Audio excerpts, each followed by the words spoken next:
Hey, it's Tom Goldstein, candidate for mayor in St. Paul. Appreciate the opportunity to be a part of the 2017 Twin Cities Digital Mayors Forum, and want to say thanks to all the organizations and individuals that helped bring this about, and glad to be able to speak to you today.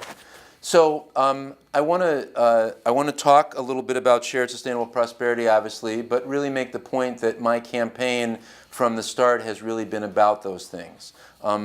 Over the last 2 years, I've been talking about a number of issues about critical infrastructure, about how we lift people up, about how we ensure that all residents have access to educational opportunities, and as a former small businessman, how we support small businesses and entrepreneurs. And I've encapsulated all of that in what I call my Blueprint for a Better St. Paul, which is on the back of every piece of literature that we've had out for the last 6 months. So I, as a mayoral candidate, have broken it into sort of 5 categories: 21st century economy, livable neighborhoods, educational equity, government accountability, and safety net for all. And I'll try to talk about those things in the context of shared and sustainable prosperity. So the first thing I want to talk about is really about infrastructure and critical infrastructure, which I think goes to all the things: our parks and rec centers, our schools, our roads.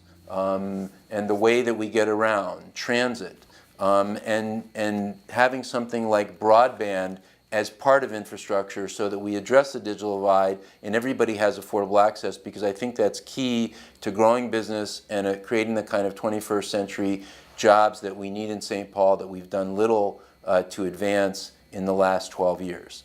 But I want to start first with education, because that's where most of us start in life. I talk about my citywide commitment to education, which consists of a number of things. One is that we fund all-day pre-K. We fund after-school programming. We make sure there's a continuum of care during the day, so that kids in the morning and throughout the day have a place to be, that our school buildings and our rec centers, that we coordinate them so we can utilize them efficiently. Parents aren't scrambling to find places for their kids to be.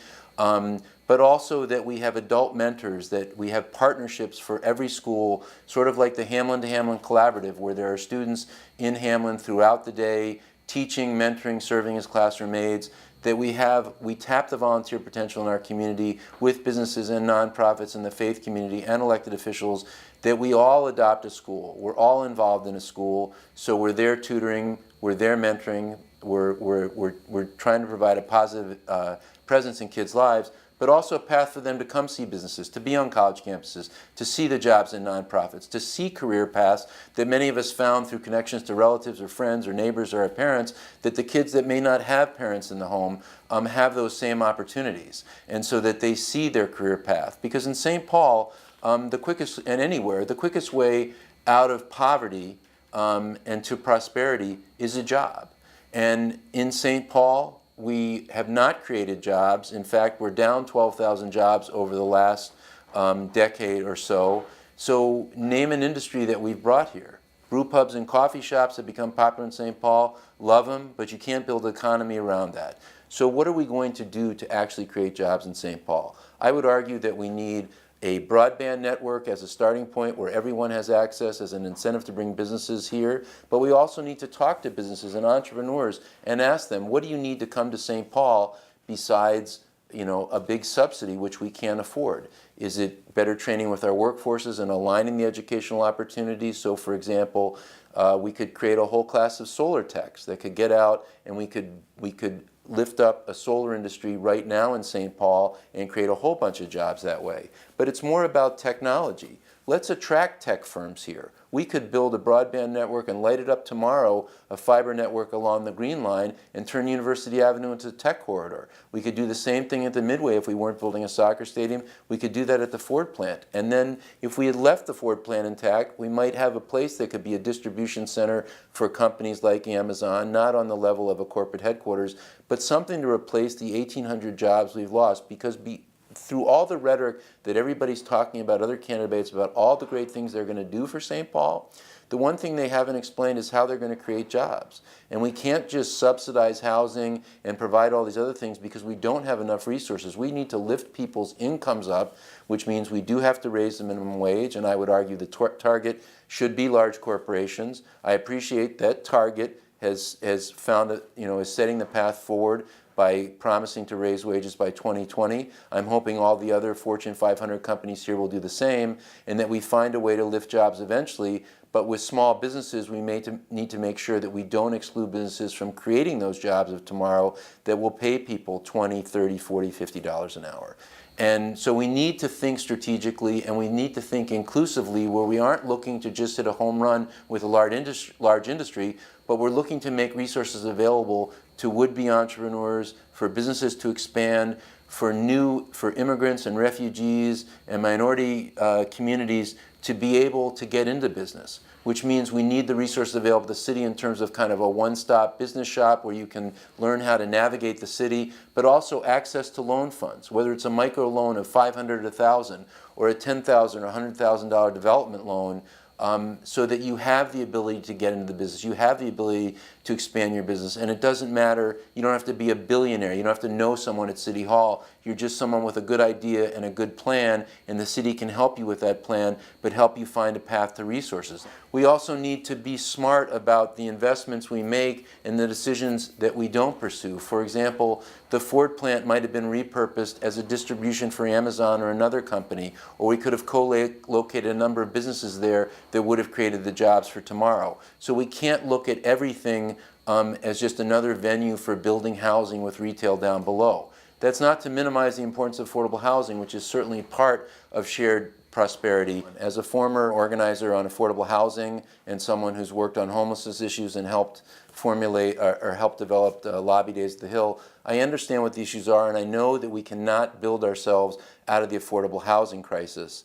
What we can do in the interim, as we're trying to subsidize affordable housing in key locations, is to actually look at providing subsidies so that people who can find housing but can't quite afford the rent, that based on need, we could actually subsidize that. Given that the average unit of affordable housing is about $150,000, you could provide $35,000 subsidies for every $150,000 unit we build. Now, depending on the way the federal government works and the way the tax subsidies work may not make that possible, but reprioritizing our resources as a city certainly makes that as something we could do, similar to the Section 8 federal program, but not with that stigma.